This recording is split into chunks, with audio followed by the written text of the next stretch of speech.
Hey everybody, welcome to our newest edition of SeahawkTalk. With me today, we have very special guests, Bryce and Ryan from HawksZone Rundown. How you guys doing today?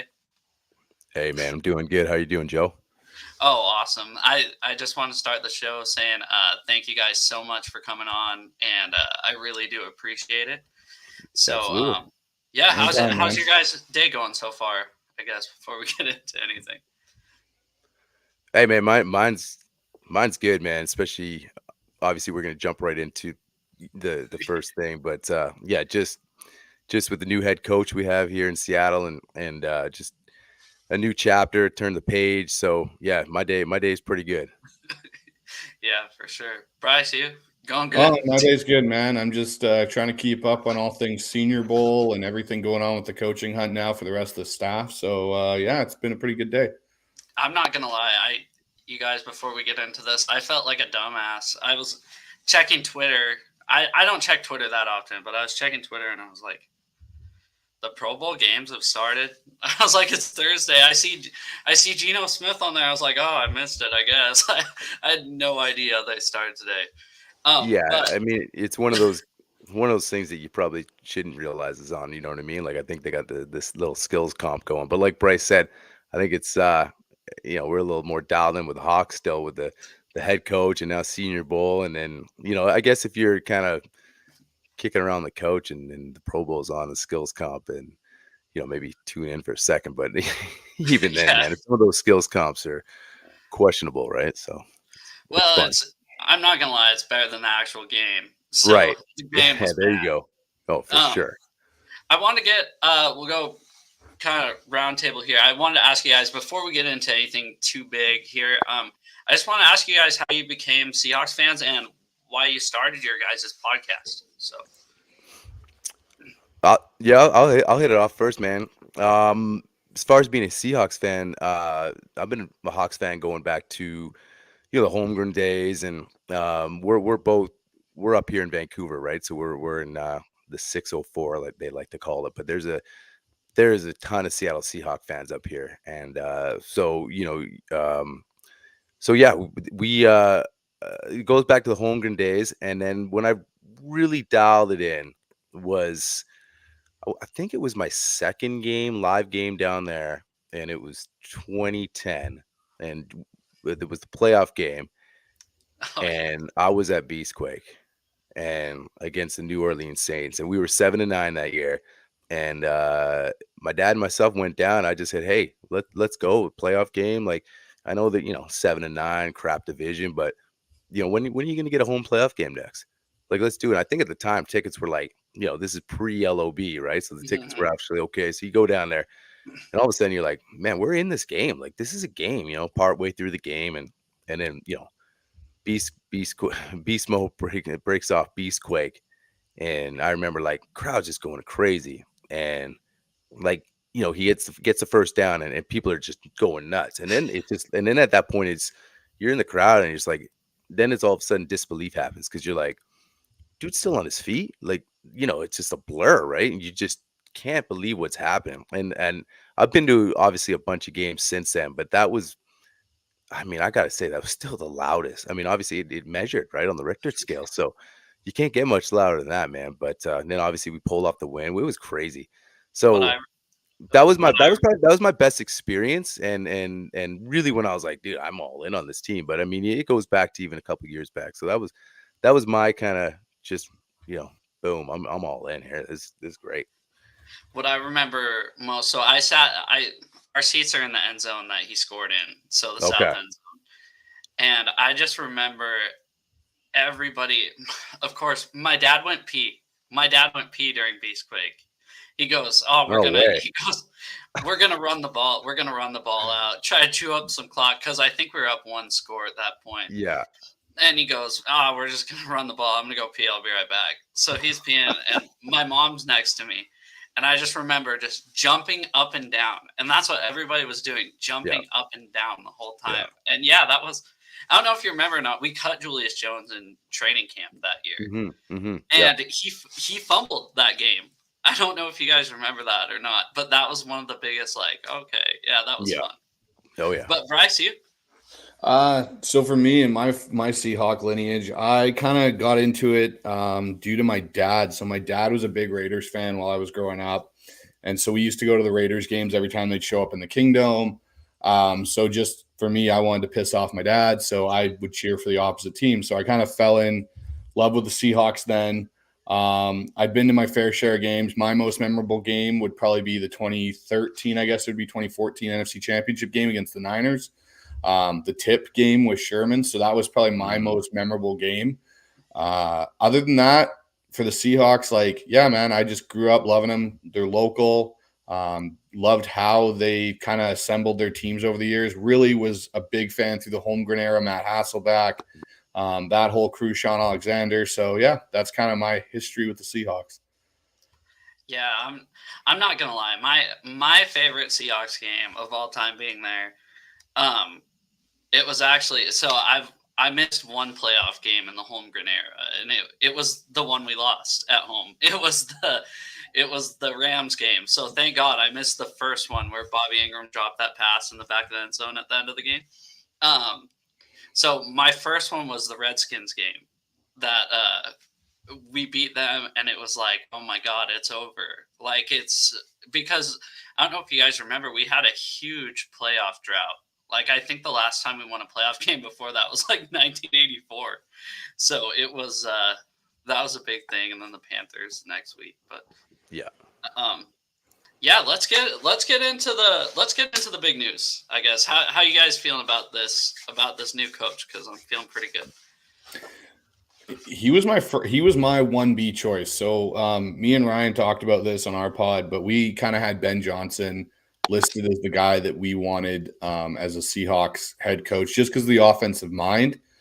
So when it came out that he had pulled himself out of the running, both me and Ryan were like, okay, like, go get Macdonald. And when it was kind of dragging there a little bit, I was worried that it was going to end up being Dan Quinn. And from the beginning, I did not want Dan Quinn in Seattle. I wanted to get as far away. Nothing wrong with Pete and what Pete's done in the Pete Carroll era, but I wanted to get as far away from Pete and what that whole situation was. And the team and that culture kind of had deteriorated a little bit. So for me, it was very much, hey, let's go get a guy. Let's go get the guy that's caused problems for Shanahan and McVay, who we play 4 times in a year between the two of them. Go get the guy that's given the most problems, and let's see what we can do from that point. So that was kind of my thoughts on the hire at that point. So I'm really excited. We've got a new direction, an energetic guy. It's kind of pumped some life back into the franchise. So it'll be interesting to see where it goes from here. Yeah, man, it's the same with me. I'm like, Bryce said in the show, he was right on the top of our list. We were thinking, like a lot of people, let's go offensive head coach. Like, this league has turned so offensive. Look at even in our own backyard in our division, right? You got the McVays and the Shanahans, just these innovative play callers, and you're sitting there and you're watching them beat us, like, just outsmart us. And obviously that was a reason why, a lot of people were like, maybe the game's past Pete and, hey, it's time for him to go. And he was here for 14 years, right? So that's a long run, and we love him.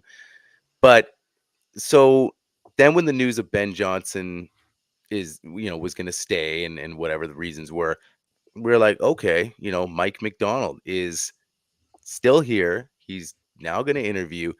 And then you started thinking, like, well, we need a head coach that just can be this leader and come in, and your ultimate goal is to take care of San Francisco. And obviously LA is still a team. They're still a force because they have a Sean McVay.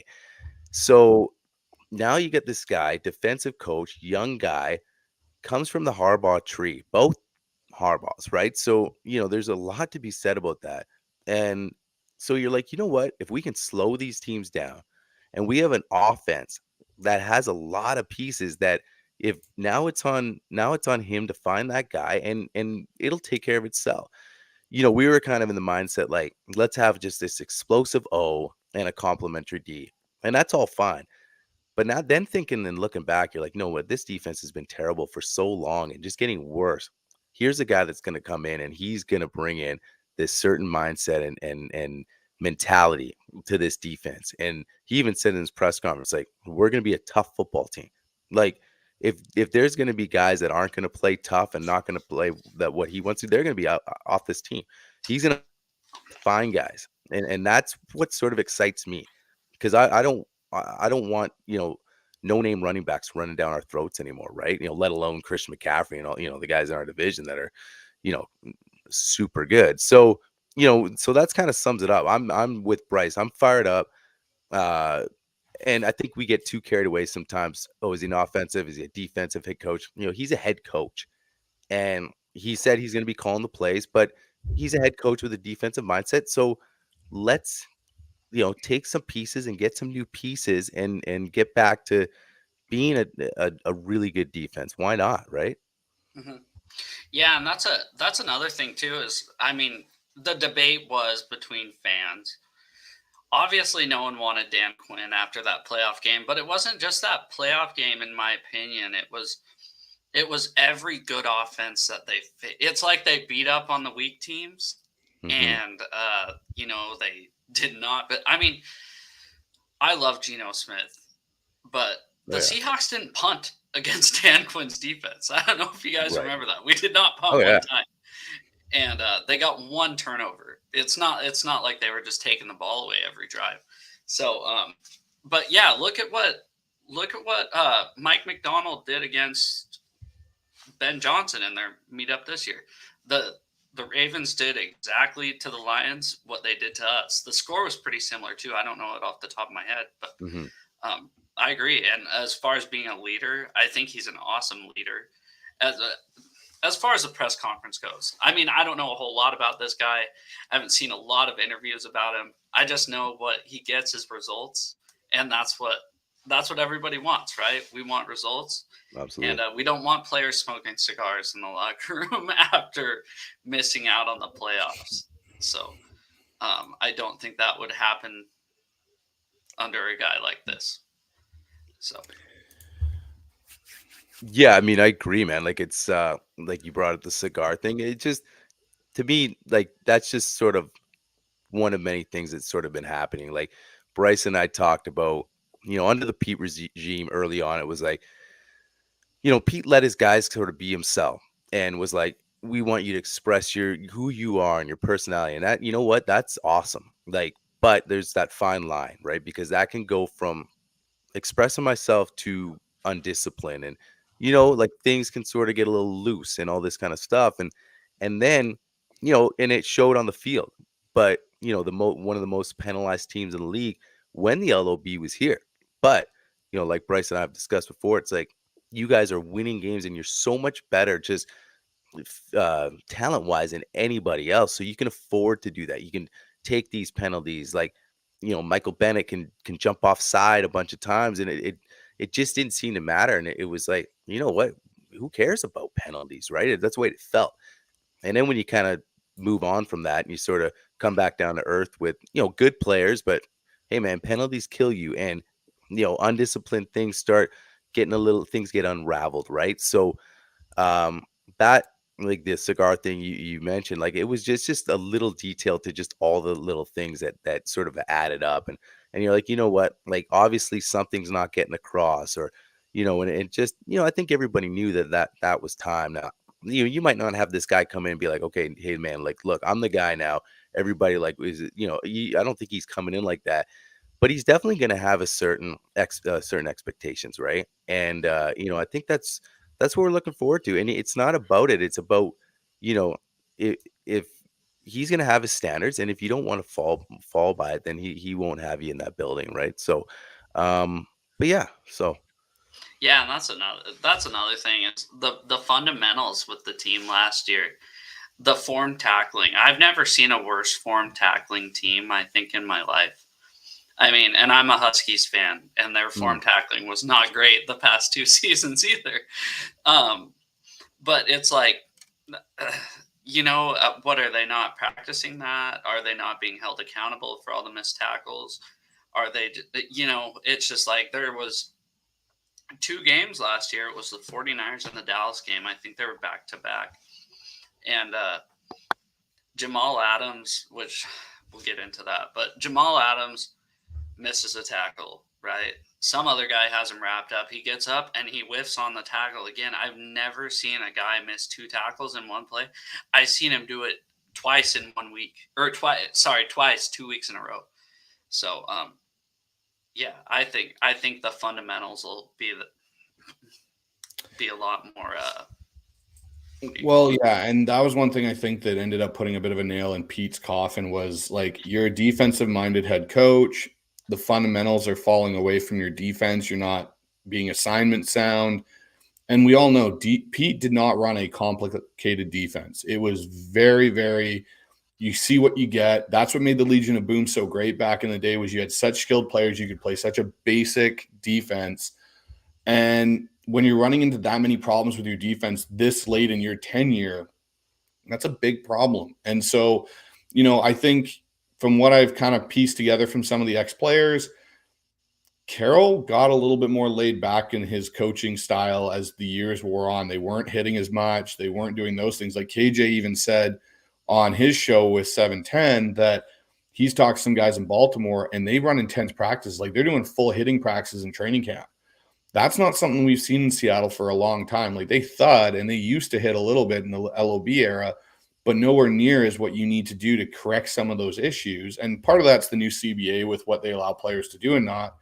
But in the hindsight, I think that's one thing Macdonald's going to bring now is there's going to be a level of intensity. Accountability is definitely going to be at a premium with him. You could tell by his press conference that the coaching staff is going to give you everything. We're going to basically put everything out there for you guys, but we expect you to deliver on the same aspect. And if there's points that we need to work with or you're not going to buy in, you're going to be gone. And that's something I don't think that has been around for the Seahawks for at least the last 6 years. Oh, for sure. Remember, we used to get fined all the time for having too hard of practices. I'd rather have that get like a 4th round pick taken away. I'd rather have that than see whatever we saw last season. I mean, geez. Yeah, that was rough last year for sure. I mean, the Steelers game alone, it was like, dude, what? I mean, I was at the game. And when I don't know about you guys, but when you're at the game, you don't notice as much. You're having fun, you're screaming. And then I always go home and then watch the replay because I recorded on my DVR. And I'm like, there was that many missed tackles. Geez, yeah. So, yeah. Sorry. I was just going to comment on that game. Yeah. Like we talked about that game too. And it was just like, it was so bad that, a lot of guys were really getting exposed in that game. And then the one play that stood out for me was the Witherspoon play that, he came backside, ran him down, was not going to get stiff armed, throws him out of bounds, talks shit to the Steelers sideline. And it was like, okay, here's a guy that wants to play. Here's a guy that wants to play ball. Like, we don't like calling out dudes and saying, but like we mentioned Wolin on the show a few times, and it's like, he's got a lot of talent, right? He's a 4.2 40. He's long, but he needs a lot of work. And man, he just can't tackle, or he doesn't want to tackle, or something's going on, right? Or and that's the thing with Mike. I look at Mike and it's like he's gonna take these guys and put them in the right places to succeed more than anything, right? So, but again, also bringing that toughness, like, and that's what I felt was lacking, and especially. Just I use the word swag, but how do you have a rookie on your team that's the best player on your team? I know he's a top 5 pick and he's going to be a stud. But if you're a defensive player on that team, you say, okay, this guy's the best. Like that to me, that shouldn't happen. Like or at least the toughest dude. And he's not that big. There's guys bigger on that team that I feel like. Do you kind of want to be here? Do you, and so that I think, like to Bryce's point, with a Pete Carroll, with a defensive coach, and when you're seeing that, like, maybe John Newton knows more enough where he's like, Mike, first of all, I love this guy. I can work with this dude, but also this guy's the defensive guy we need, and let's get back to it. Yeah, and that's what's frustrating too is Witherspoon came in 5'10", 180 pounds, and everybody's going, right. Oh, he's too small. He's too small. He might be the best tackler on our whole football team. Right. I mean, so Mhm. one thing I did want to say really quick before I get to, I was going to ask you guys, obviously there's some rumors going on about our assistant coaches coming in. So, are you guys happy? One thing that I'm really happy about, or that I just wanted to bring up, is that it seems like we went for a home run rather than just going with a lame duck coach like Dan Quinn. Like, if we got Dan Quinn, I wouldn't completely hate it like a lot of people would, but I'd be ready for a lot of 9-8, Mhm. 10-7 seasons with a first round playoff exit. With this guy, I feel like we're really, really going for it, and that's what made me happy about it. So, Yeah, I'll say real quick. I mentioned Gannon down in Arizona, and that's another guy that they're excited about down there. We've talked to some guys down there, and they didn't win a lot of games, but they see the direction that this team, they got the Kyler situation straightened out. It looks like Kyler's going to be their guy moving forward with Gannon, with the new GM, and that's what you got to get excited about: the direction, the mentality of the team. And I think, like you said, you go Quinn, you sort of know, like, it screams 9-8, 8-9, whatever. Like, who cares? Who cares? Like, that's what you want to be, right? Your mediocrity. Like, and we talked to guys saying, you know what? It wasn't in John's best interest to go conservative. Like, swing for the fences. Your leash probably isn't as long as you think it is, or at least people think John's leash might have been. Hit a home run, man, and then get the guy that you think can take you all the way. And if you think Dan Quinn can take you all the way, sure. But if you think Dan's just going to be a safe hire and not take you to where you ultimately want to be, then no, scratch him off your list. well, it's like, then what's the point of going away from Pete? Because I looked at Pete Right. and Dan Quinn kind of in the same category. Obviously, I think I thought it was time to go. It hurt a lot. Like, it hurt my gut to know that he wasn't going to be there anymore. And then at first they come out, say he's going to be a consultant, and then you realize that was just kind of window dressing they fired him. You realize that as soon as his exit interview went. Yeah. So I got pretty like I was actually pretty, like, I felt it like in my heart, like my heart sank when I saw Pete leave the podium for the last time. I was like, man, this sucks. No, for sure. But, anyway, sorry, I got way off topic. But what do you guys think about assistants? Obviously, I'm a UW fan, so Ryan Grubb's the big name today for offensive coordinator. I want to know what you guys think, because I am freaking psyched if he's our guy. So one of the guys that we know that we'll have on our podcast, Dan Viens, just kind of dropped a little nugget that he had one of his guests on, and apparently it will be Grubb. They're just working out the contract, so that's something that likely is going to happen. So when I heard Ryan Grubb's name, and especially how quickly it came out after the press conference was over, like within 10 minutes, Mike Florio's dropping this, that Ryan Grubb's probably turning around and going back to Washington. It made me quite excited because you're getting a guy that is innovative. He's not likely going to leave for a head coaching job in the NFL right away. He's not one of the guys that's been in the league long enough where enough people are going to know him that they're going to poach him after a year. And if you listen to Macdonald's comments about the offense he wanted someone that's innovative. He wanted someone that's going to spearhead this, is going to be here for a while, and that's going to make Seattle have its own identity on offense. And when I said that, and then the Mike Florio report came out about Ryan Grubb, I went, okay, these two are kind of pairing that together, that this is what's going to happen. Now with Dan Viens saying that, one of his guests has said that this is what's possibly going to be the guy, that Grubb is the guy. I wouldn't be shocked if we don't wake up tomorrow morning and find out Ryan Grubb's the offensive coordinator for the Seahawks. I think it's a great hire if it is what ends up happening. I've got a couple other guys on my list. I was hoping Mike Kafka maybe, even though he didn't get the head coaching job. He'd be a good candidate just because of his history developing quarterbacks. He was with Mahomes in Kansas City, comes off the Andy Reid tree. He turned Daniel Jones into a $40 million quarterback, apparently. I don't know about that, but he did. He's got the money, man. That's the end of the thing. Not saying he's performing like a $40 million quarterback, but he's got the cash in the check to say that he's a $40 million quarterback.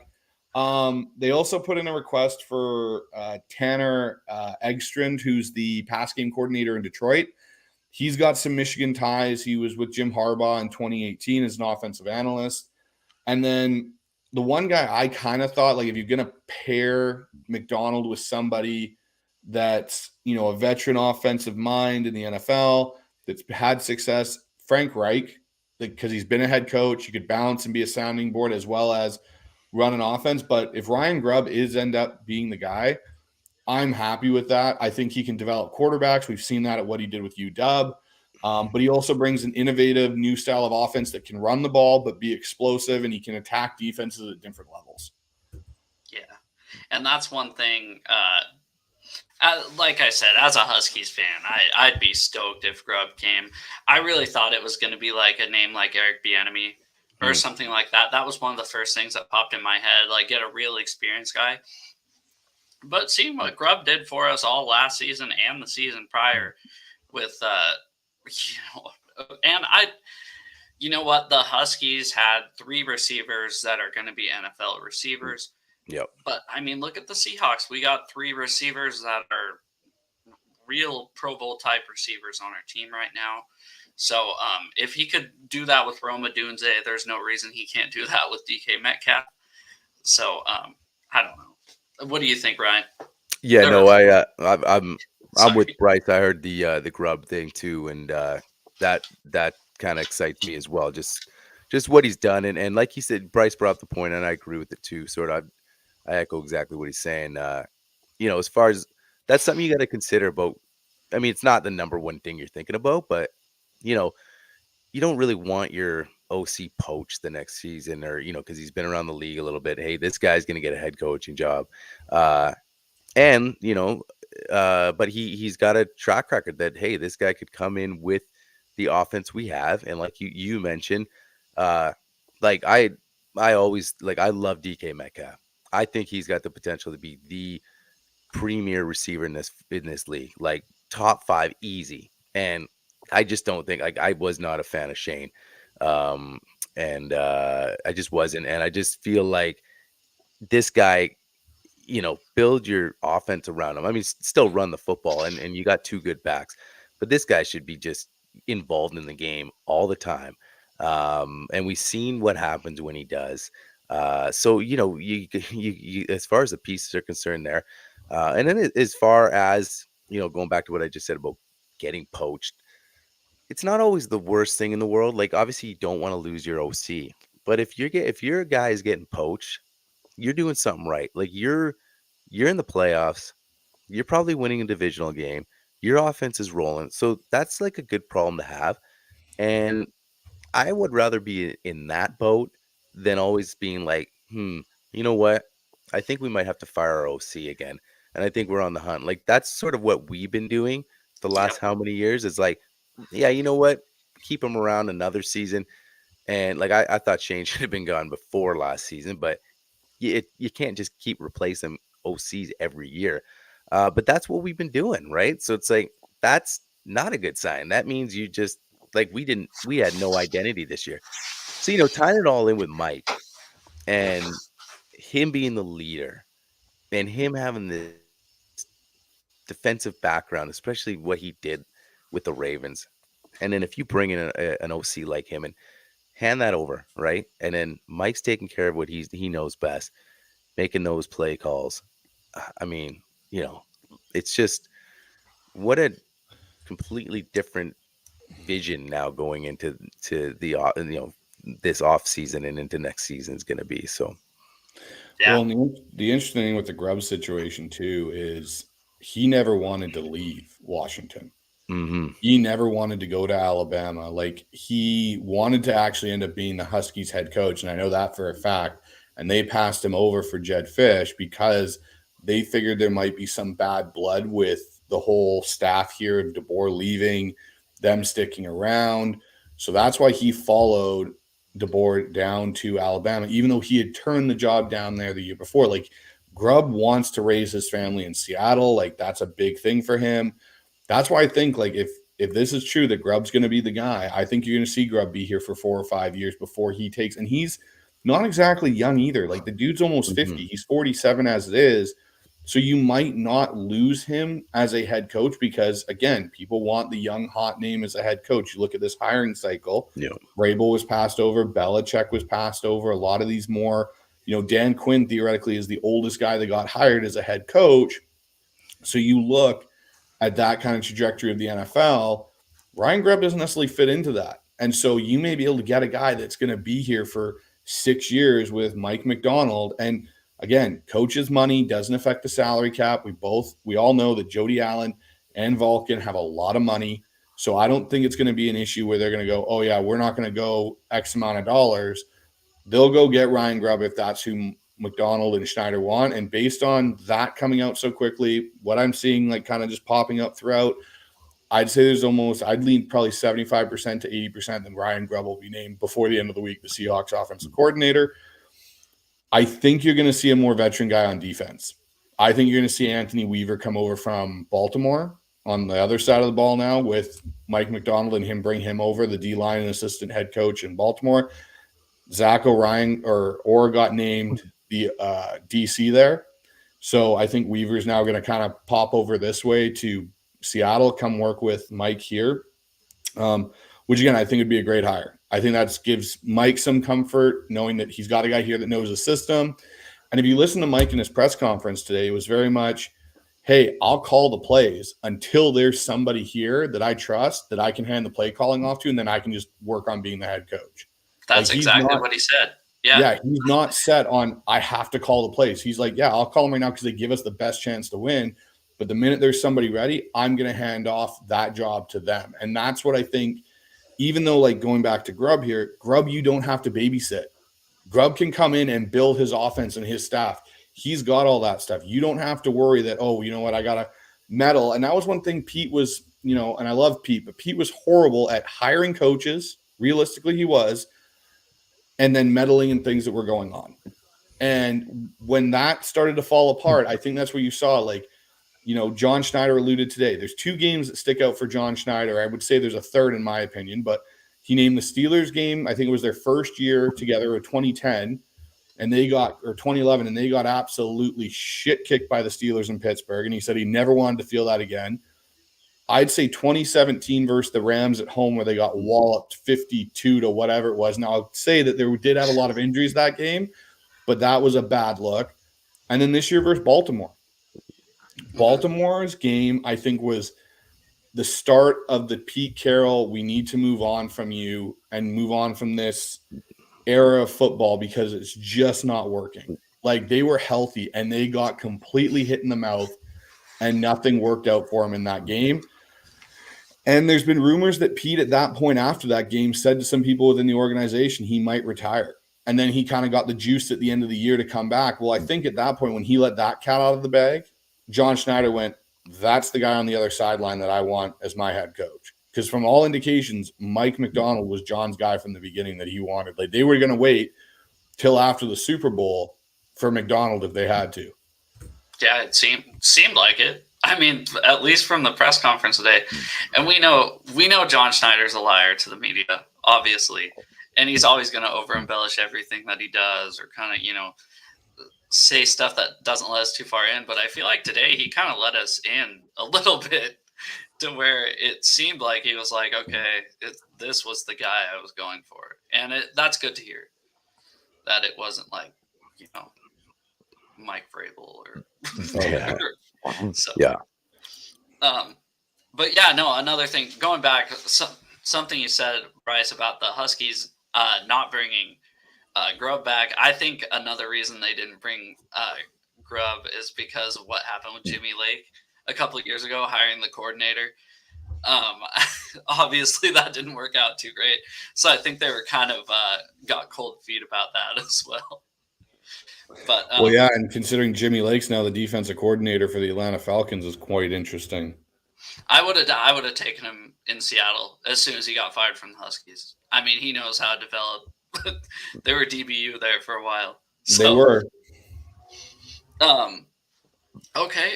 Went through assistants. This is a question I kind of saw on Twitter. I put this in like last second before we went on. What's a successful year one under Mike Macdonald for you guys? RMAC, you want to go first? Yeah, man. I mean, for me, it's successful. Like I've talked about this. It's not. I'm not even going to put a win number up there. because that's not really how I'm gonna judge Mike on year one. Like, and sometimes wins can, like, honestly, us going 9-8 this year, like this to me it was more like a 6 or 7 win team. Like you could look at the record and what does it even mean, right? For me, I'm just gonna be judging Mike on like what's happened on the field. Like, how is this defense shored up? Like, how are we as a group? How is the discipline? How is the mentality on the defense? Like, are we gonna see more dudes flying around, like a Witherspoon? Are we gonna see Boye Mafe kind of having a consistent full season and just that line just getting after it, just nasty. Like that's the things I'm gonna judge him on. Is this offense, does the offense have an identity? Like and because there's so much yet to be seen. Like we have to go through the draft and free agency and players that won't even be on this roster, right? So I might look at a completely different looking roster in a few months, and then what I see on paper, I say, okay, maybe I can get closer to what prediction based on just sort of what that looks like on paper. But I've also said to Bryce, like, wins could go either way. I mean, we all of a sudden, with the right free agents and some cuts and the draft, we could be, I mean, a 12-13 win team. Who knows right now? Like, because right now, as it stands, just with some of the talent, we have talent in this team. Like, and that's the thing Bryce and I talked about. One of the things that was a desirable, that this job was so desirable, is that, yeah, this team did win 9 games, and it was a playoff team the year before, and you have so many good pieces on both sides of the football. So, and it's a great organization. So you're a lot of times a head coaching vacancy, like, it usually means your team's really bad, and it's like, and so it's going to take a lot for you to like turn this thing around. I don't think there's a lot. You just have to, like, let Mike do his thing. So that's my biggest thing. I'm not going to throw a win number out right now. Like, okay, if he wins this many games, to me, that's acceptable. It's what you're going to like. Like, if you're a fan of this team, watch the games. Like, watch every game, right? Not just the box scores, not this and that. Like, see how this team is on the football field and the difference. Why was ultimately, yeah, Pete's tenure ran out. It just was, he was here too long. But just the things that was happening on the defensive side of the ball. You mentioned, Joe, like, I've never seen a team miss tackles the way they're it just, what is that? Right? So that's, if you come in and flip the script to the next season, and all of a sudden a lot of the same players and you got a completely different mentality, that's ultimately what I'm going to judge Mike Macdonald on the first year. For me, the success of this year is, I don't want to see us end up being, I see us being, if I was to put a win total on it, like what Ryan said, like, I'm not going to judge it too much on wins, but if we have less than 7 wins just based on our talent alone that we have, I'd look at that as, okay, we've got some more issues than we realized going into this season. But with that being said, I think depending on how this staff gets assembled, the players they bring in through the draft, through free agency, for me, it's going to be, are they exciting to watch again? Like, do we actually compete and punch San Francisco in the face? Like, that's the big thing for me, is within our own division, we need to stop as Seahawk fans of, we need a Super Bowl. The only way we're getting a Super Bowl is if we get our division back. And right now, the 49ers hold the division and the Rams are there holding the other end of it. So we have to show that we can actually go and handle these guys. Like, we should never have lost the Rams this year. Either one of those games we should never have lost. But we did.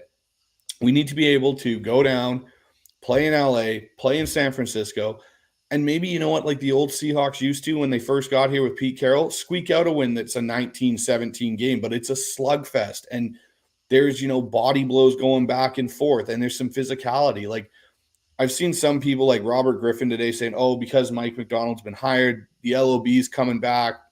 The LOB's dead. People need to understand that and stop using that term. There's a point in history. It's dead. It's gone. It's never coming back.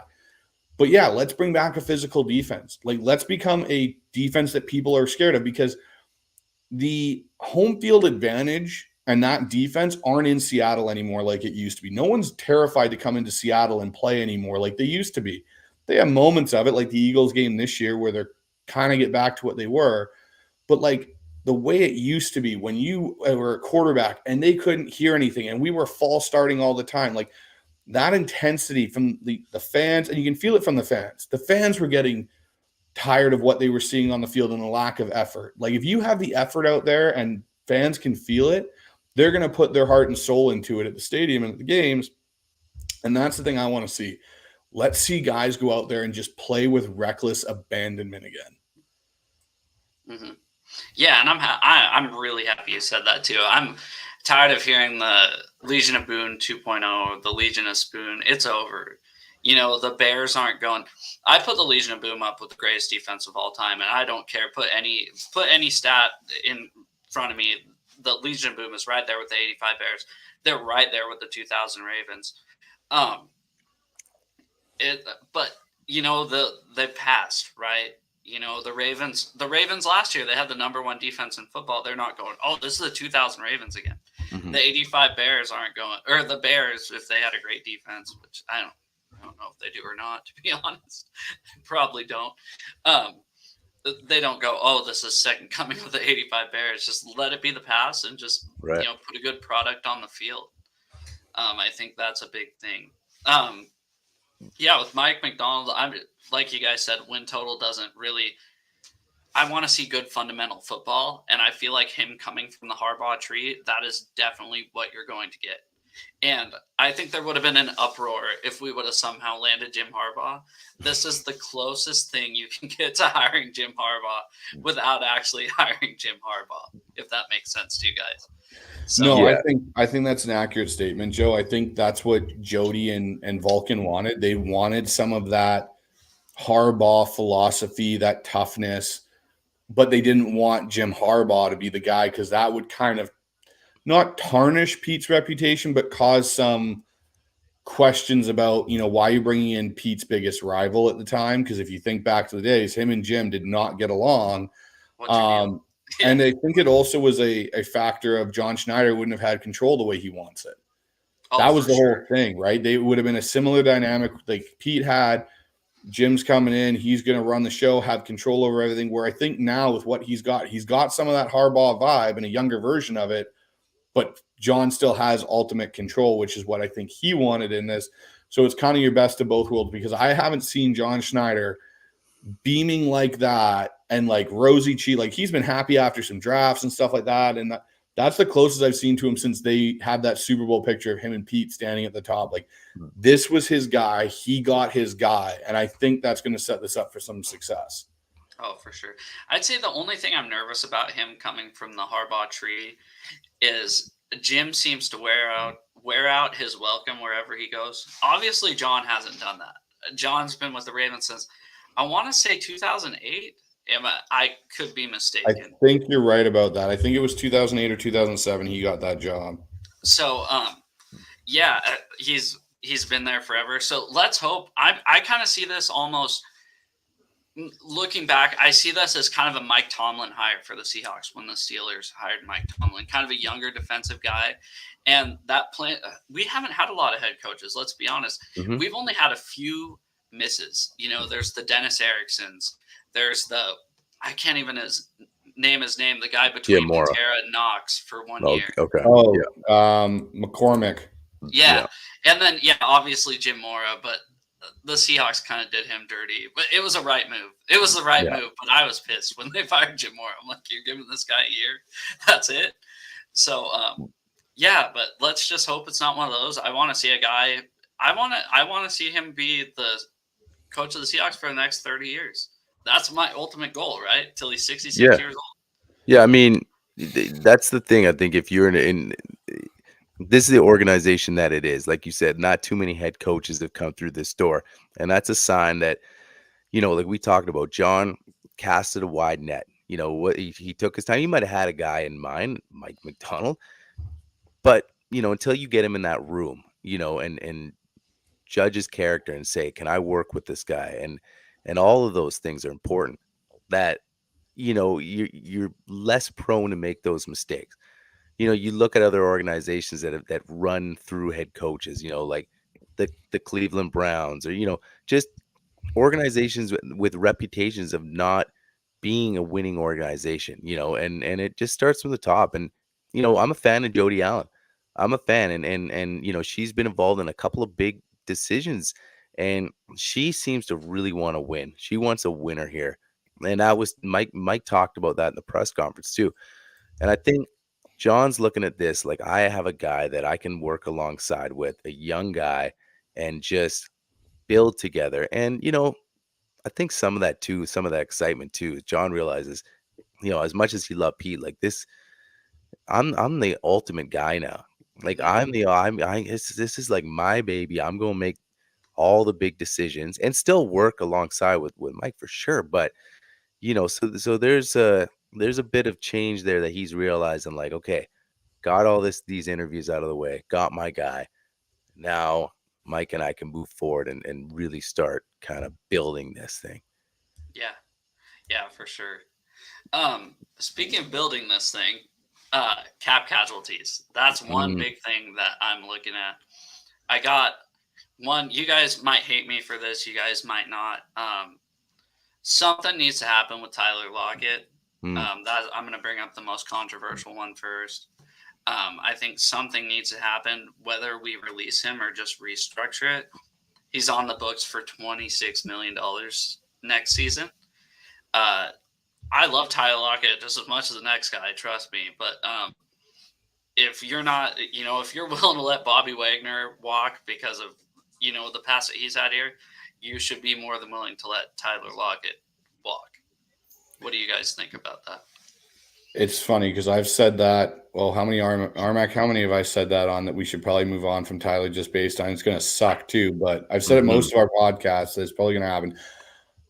I think they either restructure Tyler or Tyler retires. Tyler's not going to play for anybody else. He's got his real estate business here in Seattle where he lives now with his wife. He loves it here. He's going to go down as a Seahawk legend. So I don't see a situation where they cut Tyler Lockett. It'll be he retires or they restructure him. Now, the thing is all we wanted is three receivers in Seattle.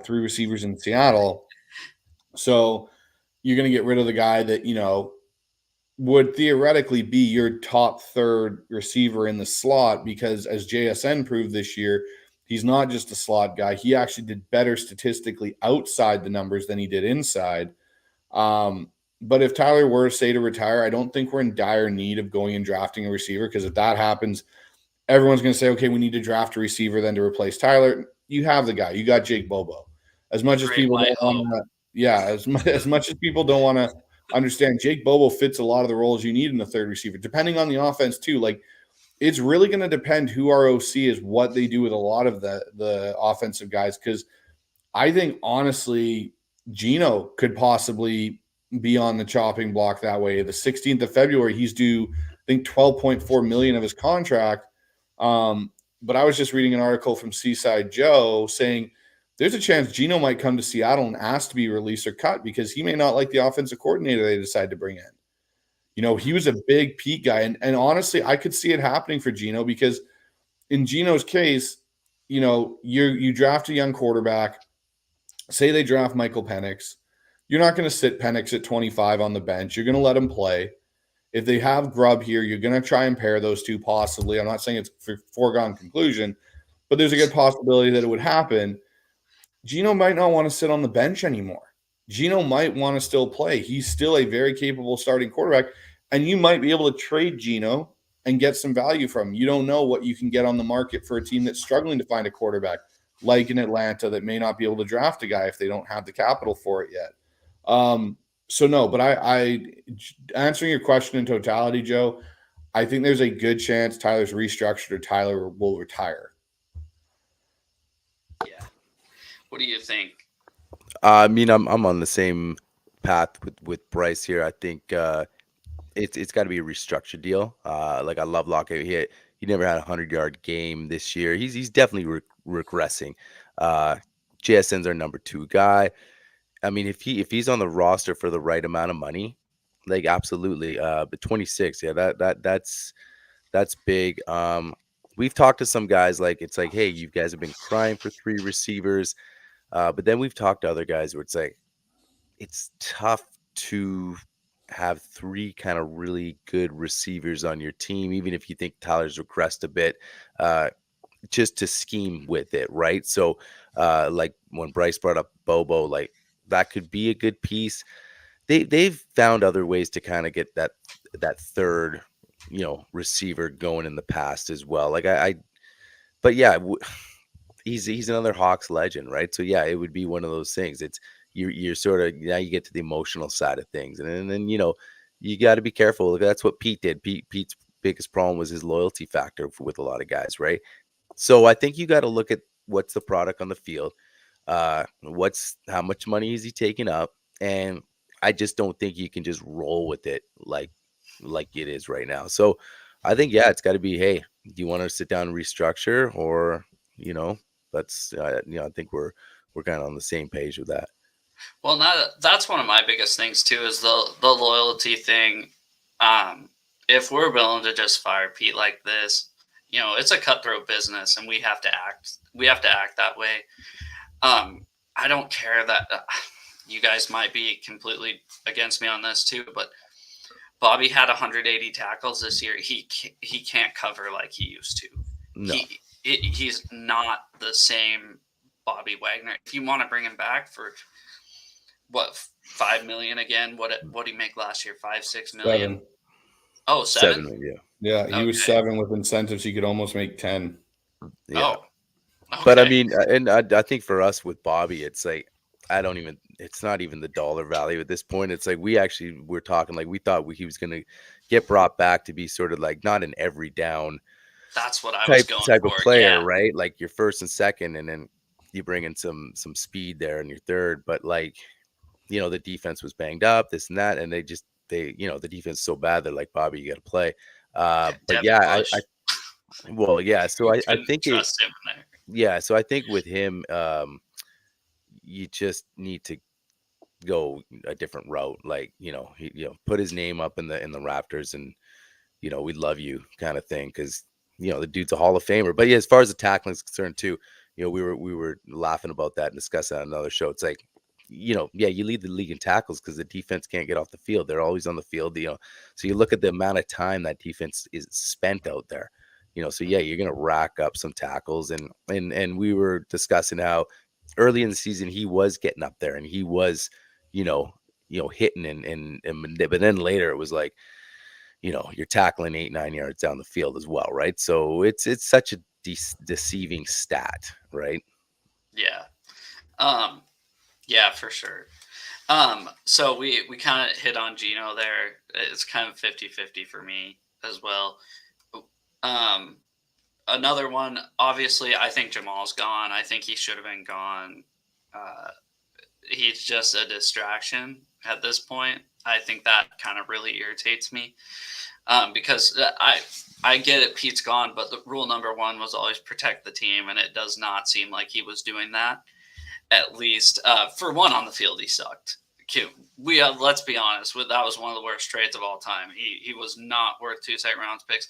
Maybe the first year.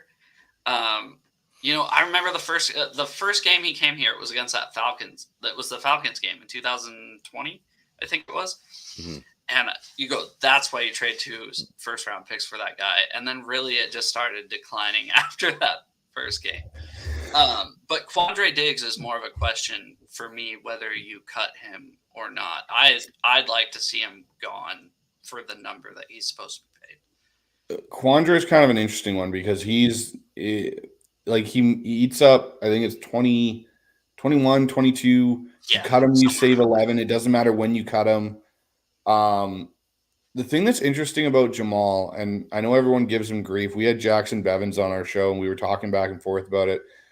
There is a way to salvage Jamal, but it would take a big humbling experience for Jamal to salvage him, which would be to take him out of safety and play him as a linebacker. He is an outstanding flat, edge-setting, blitzing off the edge player. That's what he is great at doing. And that's what you saw in that 2020 season was he had 9.5 sacks and set the DB record for sacks in a year. So with that, if you were able to restructure him, make him kind of come down and understand this is what he's playing in, you might be able to salvage Jamal. Now, if that happens, I doubt it. I think Jamal, I'm with you, Joe. I think he's gone. I think Quandre's gone too, honestly. I think Quandre hasn't played up to his contract as of late. This year, watching him try to fit in the run game when it came down for him to make a tackle in the hole, he somehow missed it, went the wrong way, and I look at it too, like with Macdonald coming in, there's a good chance he may want to bring a guy or two from Baltimore over in free agency. And Geno Stone's one of the guys he had this year who he took Geno Stone from no one who knew who he was to the guy that led the league in interceptions this year as a safety. Mm-hmm. So I could see it where he brings a Geno Stone over to help with that secondary and Witherspoon and Woolen and them and getting them to understand how the secondary works and the coverage and the scheme.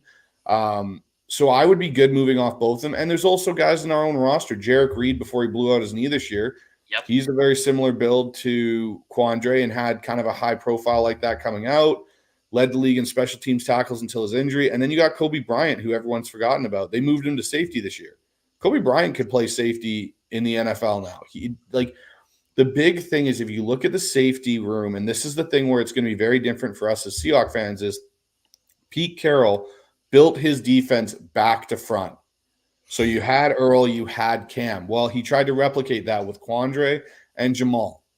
That's not how this team's going to be built anymore. Macdonald is build the trenches. We're going to have a dominant physical D-line with physical linebackers, and then the secondary will come into play. Now he's got the luxury. The secondary is already there, so he doesn't have to draft a bunch of guys for it. But his focus is going to be on addressing that front. So if we can cut money and keep a Leonard Williams or go get some of his guys in the front seven from Baltimore, that's what I think they're going to end up doing. So I think both guys will actually end up being gone.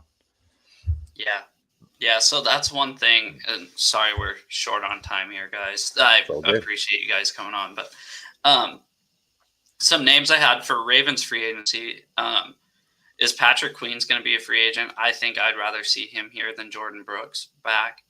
Not that I don't like Jordan Brooks. I just think but who knows? Because Patrick Queen was kind of in the same situation as Jordan Brooks, where maybe he can do the same thing with Brooks that he did with Patrick Queen and make him an all-star linebacker. Clowney, obviously, that would be kind of an awkward comeback, but whatever, because I had mixed feelings about Clowney. I didn't think he gave his full effort here, to be completely honest. And then Justin Madubuike is a free agent as well. And then one kind of weird name I wrote down, if they did decide to draft a young quarterback and Geno decided to move on, do you bring a guy like Tyler Huntley in? Obviously he's a defensive coordinator, but he's familiar with the whole team. So I don't know. What do you guys think about those names I just listed out there? I would take Huntley over Drew Lock as a backup. I think he's a better option than Drew Lock. Patrick Queen's interesting because Patrick Queen was really almost a bust until Roquan Smith showed up. He was doing horrible as a linebacker in there. So I don't know if you bring Patrick Queen in or you don't re-sign Jordan Brooks and let Macdonald have Jordan Brooks as his linebacker in the middle and draft somebody to go along with him, whether that's a Peyton Hill or Peyton Willis or Junior Colson from Michigan that Macdonald's got experience with. Because the one thing I'll give Jordan credit for is Jordan is extremely passionate. Like Brooks is like Bobby in that regard. And he's still young. Now, it'll be what is his dollar value? That's going to be the ultimate question mark. Because I think the main thing for this team is they're going to have to re-sign Leonard Williams. You cannot burn another second-round pick like you did with Sheldon Richardson and not have something to show for it. And, I think Leonard Williams might be even more inclined to stay now based on you look at some of those guys in that front seven for Baltimore and how Macdonald was able to use them and let them do different things. He, as you said, brought Clowney career back. He brought Kyler Van Noy's career back this year. So, I think that bodes well for us getting Leonard Williams back. And then we'll have to see what money's left over for a Jordan Brooks or a linebacker. But it'll be very interesting. I personally would take Jordan Brooks over Patrick Queen. I think Jordan's had a better success rate. And I think he's a better coverage linebacker going sideline to sideline if you have that in your scheme. Yeah. I agree with that too. I think go draft a guy and work out the dollar value with Brooks.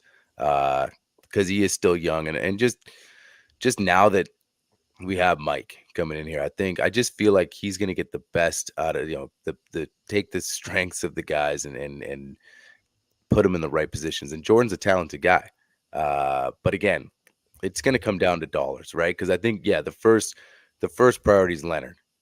Like it's going to take some big money, and it's not like they got a boatload of it right now, just with what position they're in. But we're pretty much we're in line with a lot of the obvious cuts. That safety room, most expensive safety room I think in history, right, of the NFL. So it's like, and like Bryce touched on, Mike doesn't put a defense together like that. He doesn't go from back to front. So, right there, that's going to be a sign when, obviously it's John's decision, but, they're working together and all this kind of stuff. I think that's kind of like how you want this to look, right? So, and he's just not, Quandra's just not the same guy. He's just not. So he's getting up there in age. He really is. Yeah, and like Bryce touched on, you got a couple of guys that you have on this roster that, and let's not forget about Julian, right? So you have him, and then I and actually then did forget about Julian Love. sometimes you do. Sometimes you do. Well, sometimes you can because you're tossing. How many teams have that many safeties making that much money, right? So you start with like Quandre and Jamal, and then you're like, oh wait a sec, yeah, there's also Julian who played really well. So he's back, and then let the young guys compete for spot. And if you get nasty in the trenches, I mean, you don't have to have the greatest safety room ever or whatever, even though they don't. They thought that was the goal, right? So and Jim, I agree. Jamal's gone, and the linebacker thing's it's a cool idea. But it's just, and the other thing is, it's just he's been hurt, so that's the other thing. Even if you were like, you know what, we'll put all that crap aside, we'll put the Twitter stuff aside, or the the reporter thing, and we'll put all that aside. Like, come on, man, right? But the fact that he just hasn't been able to stay on the field, right? It's a shame because the dude is a tremendous talent. And it's just one of those things where, hey, man, some guys just have that injury bug, and that's just how it is, and it's tough. We talked about there. There's rumors that he might even retire. That would save us a lot of money, I think, too. Yeah. So not really, actually. If he retires, we still owe him his contract. What? Yep, that's how it works. If he retires, we still owe him. I think we'd owe him probably what his dead cap hit would be, about 16. We saved some, but not a whole lot. Yeah. Because I thought the same thing. I thought, if he retires, great. We don't have to pay it. No, he still have to pay out the remaining bit of his contract. That sucks. Yeah. But he's just so banged up, right? I mean, if I was Jamal, that would be a pretty big consideration for me. You think, wow, I'm going to go for another rehab. I'm paid. I'm set for life, and this I can't get right. So yeah. And before we get out of here, I did want to say, with Jamal, I think the Twitter stuff was embarrassing. It totally was. But one thing that irritated me with him was when he'd get a tackle like 20 yards downfield on a third down and then would celebrate like he's the man, even though they're still on the field. It's like, dude, what are you celebrating about? They just converted a 3rd and 15 and you're celebrating a tackle. I think just that whole defense this year just got so lost. Because like I was a Jamal backer for a long time. Like I freaking loved the energy that he brought to the table. And we were excited when we were hearing, hey, Jamal's healthy coming in this year. He's ready to go. Because he did. He brought that energy. Like I said, I bring up, Devin Witherspoon because it's like you need 11 of those guys on your field.